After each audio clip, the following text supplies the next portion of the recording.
Good morning friends, তোমরা সবাই কেমন আছো? আমি ভালো আছি। আজকে মঙ্গলবার সকাল সকাল 7টার মধ্যে স্নান করে ঠাকুরকে পুজো দিয়েছি। দেখো তোমরা,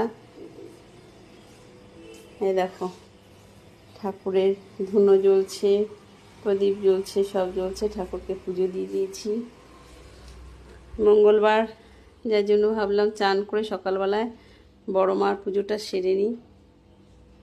দেখো পুজো সারা হয়ে গেছে, এখনও চাও খাইনি, উপোস আছি। ঠাকুরকে পুজো করে তারপরে চাটা খাবো। তো বন্ধুরা, আমার পুজোটা কেমন লাগলো? ধুনো দিয়েছি, প্রদীপ জ্বলছে, সব দিয়ে মন ভক্তি করে পুজো করেছি। তো তোমরাও সবাই ভালো থেকো।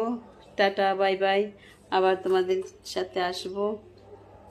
সব কাজটা সেরে সকাল সকাল চান করে 7টার মধ্যে পুজোতে বসে গেছি।